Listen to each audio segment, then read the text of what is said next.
ನಮಸ್ಕಾರ, ಶುಭೋದಯ. ಸಂಕಲ್ಪ ಸಿದ್ಧಿ ಕಾರ್ಯಕ್ರಮಕ್ಕೆ ತಮ್ಮೆಲ್ಲರಿಗೂ ಆತ್ಮೀಯ ಸ್ವಾಗತ ಹೇಳ್ತಾ ಇರೋದು ನಾನು ಅನುಷಾ. ಫಸ್ಟ್ ಟೈಮ್ ಚಾನಲ್ ವೀಕ್ಷಿಸ್ತಿದ್ದೀರಾ ಅಂತಂದರೆ ಈಗಲೇ ನಮ್ಮ ಚಾನಲ್ನ ಸಬ್ಸ್ಕ್ರೈಬ್ ಮಾಡಿ, ನಮ್ಮ ವೀಡಿಯೋಸ್ನ ಲೈಕ್ ಮಾಡಿ. ಪ್ರತಿನಿತ್ಯ ನಮಗೆ ಸಾಕಷ್ಟು ವಿಚಾರಗಳ ಬಗ್ಗೆ ಮಾಹಿತಿ, ಮಾರ್ಗದರ್ಶನ ನೀಡುವಂತಹ ಸ್ಪಿರಿಚುವಲ್ ಗುರು ಡಾಕ್ಟರ್ ವಿಷ್ಣುದತ್ತ ಗುರುಜಿಯವರಿದ್ದಾರೆ. ಬನ್ನಿ ಗುರುಗಳನ್ನ ಇವತ್ತಿನ ಕಾರ್ಯಕ್ರಮಕ್ಕೆ ಬರ್ಮಾಡ್ಕೊಳ್ಳೋಣ. ನಮಸ್ತೆ ಗುರುಗಳೇ, ಕಾರ್ಯಕ್ರಮಕ್ಕೆ ಭಕ್ತಿಯ ಸ್ವಾಗತ.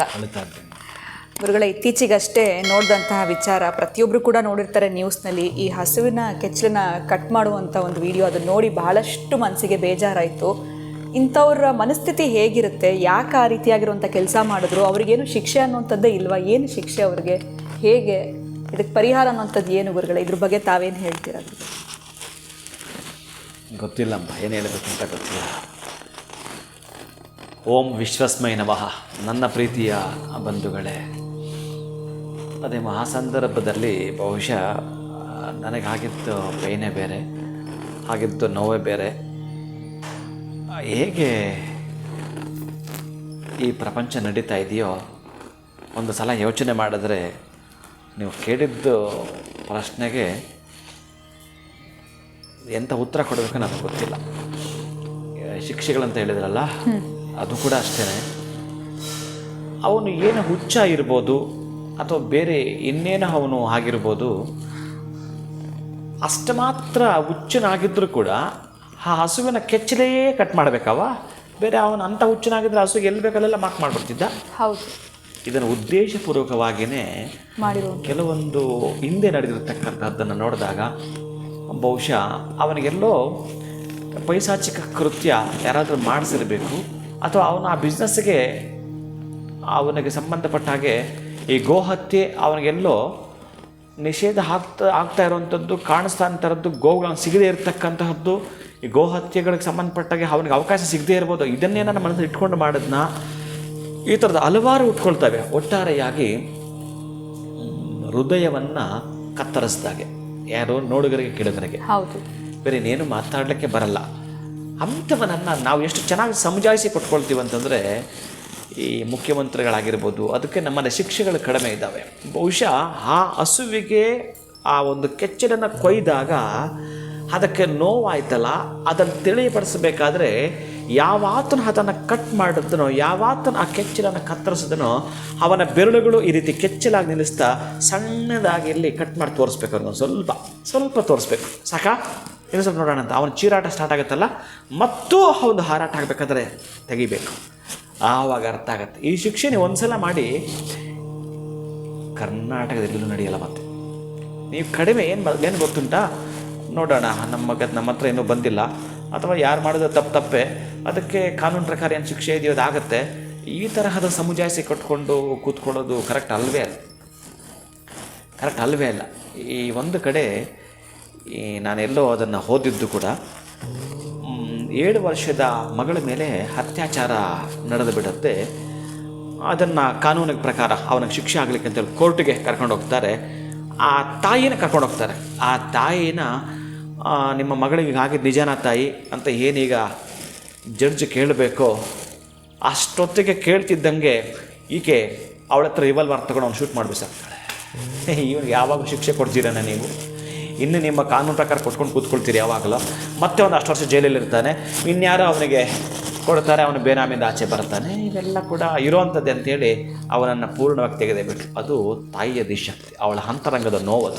ಅಟ್ಲೀಸ್ಟ್ ಆ ನೋವಿಗೆ ಈ ಮುಲಾಮುಚ್ಚಿದಂಗಾದ್ರೂ ಆಗುತ್ತೆ ಅಲ್ಲ, ಆಗಲೂ ತಡ್ಕೊಳಕ್ಕಾಗಲ್ಲ. ಹಾಗೆ ನನ್ನ ಪ್ರಕಾರ ಅವನಿಗೆ ನೋವು ಗೊತ್ತುಪಡಿಸ್ಬೇಕು. ಹಾಗಾಗಿ ಮಾನ್ಯ ಮುಖ್ಯಮಂತ್ರಿಗಳು ಇದಕ್ಕೆ ಸ್ವಲ್ಪ ಸ್ಟ್ರಿಕ್ಟ್ ತೊಗೊಳ್ಬೇಕು. ನಾನು ಹೇಳ್ತೀನಿ, ಧರ್ಮಗಳ ಯುದ್ಧ ನಡೆದಾಗ ಆಗಿರ್ಬೋದು, ನೀವು ಯಾರ ಮೇಲೆ ತೀರಿಸ್ಕೋಬೇಕು ಈ ರೀತಿ ಗೋವುಗಳ ಮೇಲೆ. ಆಮೇಲೆ ಇನ್ನು ಕೆಲವರು ಮಾತಾಡ್ತಾರೆ, ಅವನು ಕಟ್ ಮಾಡ್ದ ಅವನ ತಾಯಿಗೂ ಕೂಡ ಅಂತ. ಅವೆಲ್ಲ ಅಲ್ಲ. ಆ್ಯಕ್ಚುಲಿ ಅವನ ತಾಯಿನ ನೀವು ಮಾತಾಡೋ ಹಾಗೆ ಇಲ್ಲ, ನೇರವಾಗಿ ಅವನನ್ನೇ ಶಿಕ್ಷಿಸಬೇಕು. ಅವನಿಗೆ ಆ ನೋವನ್ನು ಗುರುತುಪಡಿಸ್ಬೇಕು ಮತ್ತು ನೆನಪು ಮಾಡಿಸ್ಬೇಕು. ಇದು ಶಿಕ್ಷೆಗೆ ಕರೆಕ್ಟಾಗಿರ್ತಕ್ಕಂಥದ್ದು. ನಾನೀಗ ನಿಮಗೆ ಸಣ್ಣದೊಂದು ಉದಾಹರಣೆ ಹೇಳಿಬಿಡ್ತೀನಿ. ಈ ಭೀಷ್ಮಾಚಾರ್ಯ, ಈ ಭೀಷ್ಮಾಚಾರ್ಯನಿಗೆ ವಯಸ್ಸಾಗ್ತಾ ಆಗ್ತಾ ಆಗ್ತಾ ಅವ್ರ ತಾಯಿ ಹತ್ರ ಹೋಗಿ ಬರೋದು. ಆ ತಾಯಿ ಯಾರು? ಗಂಗೆ. ಭೀಷ್ಮ ಗಂಗೆನ ಹೋಗೋದು, ಮಾತಾಡ್ಸ್ಕೊಂಡು ಬರೋದು. ಇವತ್ತೇನೇ ನಡೆದಿದ್ರು, ಕಷ್ಟ ಸುಖ ನಡೆದಿದ್ರು, ಈ ವಯಸ್ಸಾಗ್ತಾ ಆಗ್ತಾ ಅದನ್ನೊಂದು ಊರು ಗೋಲ್ ಬರುತ್ತಲ್ಲ, ಆ ಊರು ಗೋಲನ್ನು ಹಿಡ್ಕೊಂಡು ಹೋಗೋದು, ಗಂಗೆ ಹತ್ರ ಮಾತಾಡ್ಕೊಂಡು ಬರೋದು. ಏನಾಗಿದೆ ಇವತ್ತು ಈ ಒಂದು ಆಶ್ರಮದಲ್ಲಿ ಏನು ನಡೆದಿದೆ, ಈ ಒಂದು ಆಸ್ಥಾನದಲ್ಲಿ ಏನೇನು ನಡೆದಿದೆ, ದುರ್ಯೋಧನ ಆಸ್ಥಾನದಲ್ಲಿ ಈ ತರಹದ್ದು ಏನು ಒಳ್ಳೇದು ನಡೀತೋ, ಏನು ಕೆಟ್ಟದ್ದು ನಡೀತೋ, ಹೋಗ್ಬಿಟ್ಟು ಆ ತಾಯಿ ಹತ್ರ ಹೇಳ್ಕೊಬಿಟ್ಟು ಸಮಾಧಾನ. ಯಾರಿಗೆ? ಭೀಷ್ಮಾಚಾರ್ಯರಿಗೆ. ಒಂದು ದಿನ ಭೀಷ್ಮಾಚಾರ್ಯರು ನಡೆದು ಹೋಗ್ತಾ ಇರ್ತಕ್ಕಂಥ ಹಾದಿಯಲ್ಲಿ ಆ ಒಂದು ಕೋಲ್ಗೆ ಈ ಓತಿಕ್ಯಾತ, ಆ ಓತಿಕ್ಯಾತ ಸಿಕ್ಕಾಕೊಂಡ್ಬಿಡುತ್ತೆ. ಅದೀಗಂತ ಈಗ ಕೋಲಿಂಗ್ ಪಕ್ಕಕ್ಕೆ ಒಳಗಡೆ ಅದು ಹಾಗೆ ನುಸುಳ್ತಾ ಇರುತ್ತೆ ಅಲ್ಲೇನೆ. ಆ ಭೀಷ್ಮಾಚಾರ್ಯ ಏನು ಮಾಡಿದ್ರು, ಅದನ್ನು ತೆಗೆದುಬಿಟ್ಟು ಜೋರಾಗಿ ಎಸೆದು ಬಿಡ್ತಾರೆ. ಜೋರಾಗಿ ಎಸೆದುಬಿಟ್ಟು ಮುಂದಕ್ಕೆ ನಿಧಾನಕ್ಕೆ ಹೋಗ್ತಾ ಇರ್ತಾರೆ. ಆವಾಗ ಆ ಓತಿಕ್ಯಾತ ಹೇಳುತ್ತೆ, ಓ ಅಯ್ಯ ಯಜಮಾನ್ರೇ, ಒಂದು ನಿಮಿಷ ನಿಂತ್ಕೋ, ಏನು ಹಂಗೆ ಹೋಗ್ತಾ ಇದೆಯಾ, ನನ್ನನ್ನು ಈ ರೀತಿ ಎಸೆದುಬಿಟ್ಟು ಹೋಗ್ತಾ ಇದೆಯಲ್ಲ, ಇದು ನ್ಯಾಯನಾ ಅಂತ ಕೇಳುತ್ತೆ. ಮತ್ತೆ ನೀನೇ ತಾನೇ ನನ್ನ ಕೋಲ್ಗೆ ಅಡ್ಡ ಬಂದಿದ್ದು? ಅಲ್ಲ, ಕೋಲ್ಗೆ ಅಡ್ಡ ಬಂದಿದ್ದೇನೋ ನಿಜ, ಆದರೆ ದೂರ ಎಸೆದ್ಯಾರು ನನ್ನನ್ನು? ದೂರ ನನ್ನೇನು ಈ ಮುಳ್ಳಿನ ಪೊದೆ ಮೇಲೆ ಎಸೆದ್ಯಾರೋ? ಆವಾಗ ಯೋಚನೆ ಮಾಡ್ತಾನೆ, ಹೌದು ನಾನೇನೆ ಅಂತ. ಆ ಮುಳ್ಳಿನ ಪೊದೆ ಮೇಲೆ ಚುಚ್ಚಿಕೊಂಡು ನೋವಿಂದ ನರಳ್ತಾ ಇರೋಂತಹ ಓತಿಕ್ಯಾತ ಆತನಿಗೊಂದು ಶಾಪ ಆಗುತ್ತೆ. ನೀನು ಕೂಡ ನಿನ್ನ ಜೀವನದ ಅಂತ್ಯದಲ್ಲಿ ಈ ರೀತಿ ನೋವು ಅನುಭವಿಸು ಅಂತ ಹೇಳೊಂದು ಶಾಪ ಹಾಕುತ್ತೆ. ಸರಿ, ಹೋಗಿ ಅದನ್ನು ಹಾಗೆ ಹೋಗಿ ತೆಗೆದು ಪಕ್ಕಕ್ಕಿಡೋಣ ಅಂತಂದರೆ ಈಗಾಗಲೇ ರಕ್ತಸ್ರಾವ ಹಾಗೆ ಅವನ ಕೈ ಇಡ್ಲಿಕ್ಕೆ ಅದು ಪ್ರಾಣ ಹಾರೋಗ್ಲಿಕ್ಕೆ ಒಂದೇ ಸಮಯ ಆಗಿತ್ತು. ಪ್ರಾಣ ಹೋಗ್ಬಿಡುತ್ತದೆ. ನಾನು ಯಾಕಿದ್ದೀನಿ ಹೇಳಿದೆ ಗೊತ್ತುಂಟಾ?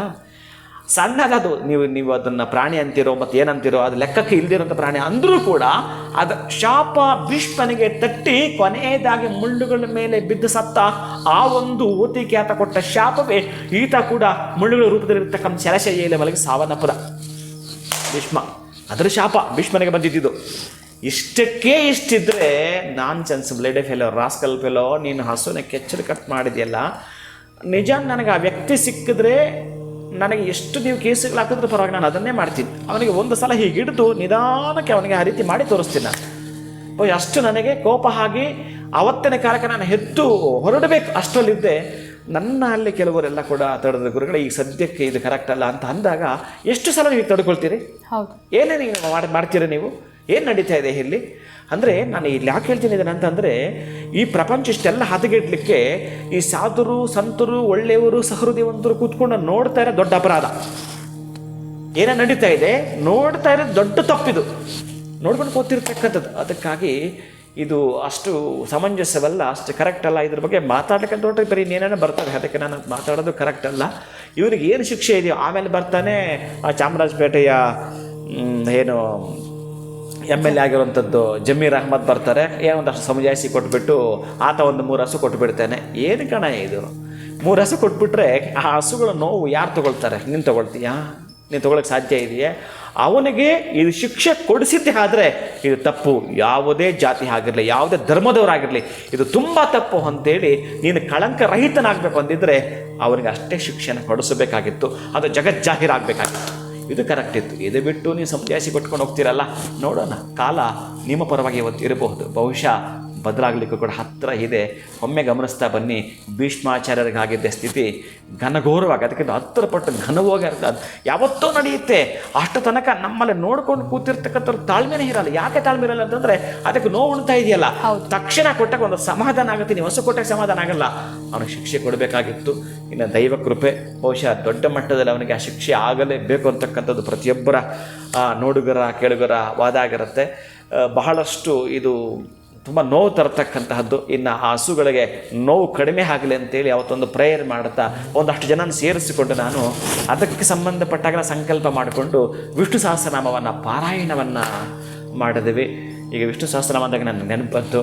ಅದು ಕೂಡ ನಮ್ಮ ಒಂದು ಬಂಧುಗಳ ಜೊತೆ ಅದರ ಜೊತೆಗೆ ಹೊರಡೋ ಒಂದು ಪ್ರಯಾಣ ಇದೆ. ಅದಂತೂ ಹೇಳತೀರದು, ಅದೊಂದು ವಿಜ್ಞಾನ ಬರೆದಿಟ್ಕೊಳ್ಳಿ. ಯಾರು ಪ್ರತಿನಿತ್ಯ ವಿಷ್ಣು ಸಹಸ್ರನಾಮವನ್ನು ಹೇಳುತ್ತಾರೋ ಅವರಿಗೆ ಅಶುಭಗಳೇ ಇಲ್ಲವಂತೆ. ನವಾಸುದೇವ ಭಕ್ತಾನಾಂ ಅಶುಭಂ ವಿದ್ಯತೆ ಕ್ವಚಿತ್ ಅಂತ ಒಂದು ಶ್ಲೋಕ ಬರುತ್ತೆ. ನವಾಸುದೇವ ಭಕ್ತಾನಾಂ ಅಶುಭಂ ವಿದ್ಯತೆ ಕ್ವಚಿತ್ ಅಂತ ಏನು ಬರುತ್ತೋ, ಪ್ರತಿನಿತ್ಯವೂ ಕೂಡ ನೀವು ಒಂದಷ್ಟು ವರ್ಷಗಳು ಹೇಳ್ತಾ ಬನ್ನಿ, 20 ರಿಂದ 30 ನಿಮಿಷ ನೀವೇನಾದರೂ ಅದಕ್ಕೆ ಅವಕಾಶ ಕೊಡ್ತೀರಿ ಅಂತಂದರೆ ಇನ್ನು ನಾನು ಹೇಳಬಾರದು, ಅಷ್ಟು ಅದ್ಭುತಗಳು, ಅಷ್ಟೊಂದು ಪವಾಡಗಳು, ಅಷ್ಟೊಂದು ಮಿರಾಕಲ್ಸ್ ನಿಮ್ಮ ಬದುಕಲ್ಲಿ ನಡೆದು ಹೋಗ್ತವೆ. ಎಲ್ಲೋ ಇದ್ದದ್ದು, ಏನೋ ಆಗಬೇಕಾಗಿದ್ದು ಅದರ ಉಲ್ಟ ಆಗಿಬಿಡುತ್ತೆ. ಬಹುಶಃ ಯಾವ ಹಂತದ ಆನಂದದ ದಿನಗಳನ್ನ ನೀವು ನೋಡ್ತೀರೋ ಗೊತ್ತಿಲ್ಲ, ಅಂತಹಂಥದ್ದು. ಅದಕ್ಕಾಗಿ ನಾನು ಭಗವಂತನ ಮೊರೆ ಇಟ್ಟಿದ್ದು, ಇನ್ನು ನಾನು ಅವನಿಗೆ ಏನೇ ಶಿಕ್ಷೆ ಕೊಟ್ಟರು ಕೂಡ ಈ ಹಸುಗೆ ಮಾಡಿರ್ತಕ್ಕಂಥದ್ದನ್ನು ಕಡಿಮೆ ಮಾಡಬೇಕಾದ್ರೆ ಭಗವಂತನಿಗೆ ಮೊರೆ ಇಟ್ಟು ಬಹುಶಃ ಅದಕ್ಕೆ ನೋವಾದರೂ ಕಡಿಮೆ ಮಾಡೋಂಥ ಪ್ರೇಯರ್ ಮಾಡ್ತಕ್ಕಂತಹದ್ದನ್ನು ಮಾಡಿದ್ವಿ. ಯಾವುದೇ ಕಾರಣಕ್ಕೆ ಈ ರೀತಿ ಘಟನೆಗಳಾಗದಾಗೆ ನಾವೆಲ್ಲರೂ ಕೂಡ ಇನ್ನು ಮುಂದಕ್ಕಾದರೂ ನೋಡ್ಕೊಳ್ಳೋಂಥ ಪ್ರಯತ್ನವನ್ನು ಮಾಡೋಣ. ನನ್ನ ಪ್ರೀತಿಯ ಒಂದು ಖಂಡಿತವಾಗ್ಲೂ ಗುರುಗಳೇ, ಶಿಕ್ಷೆ ಅನ್ನೋದು ಯಾವ ರೀತಿ ಆಗಬೇಕು, ಜೊತೆಗೆ ನಮಗೆ ಕಥೆಯ ಮುಖಾಂತರ ಒಂದು ವಿಚಾರವನ್ನು ಕೂಡ ಅರ್ಥ ಮಾಡಿಸಿದ್ರಿ. ಶಿಕ್ಷೆ ಇನ್ನೂ ಆಗಿಲ್ಲ ಅನ್ನೋದೇ ಎಲ್ಲರಿಗೂ ಬೇಜಾರು ಅಂತ ಹೇಳ್ಬೋದು. ಬಹಳ ಧನ್ಯವಾದಗಳು ಗುರುಗಳೇ, ನಮಸ್ಕಾರ. ಹರೇ ಶ್ರೀನಿವಾಸ. ಇನ್ನು ವೀಕ್ಷಕರೇ, ಇವತ್ತಿನ ವಿಡಿಯೋನ ಮುಗಿಸುವಂತಹ ಸಮಯ ಆಗಿದೆ. ನಮಸ್ಕಾರ.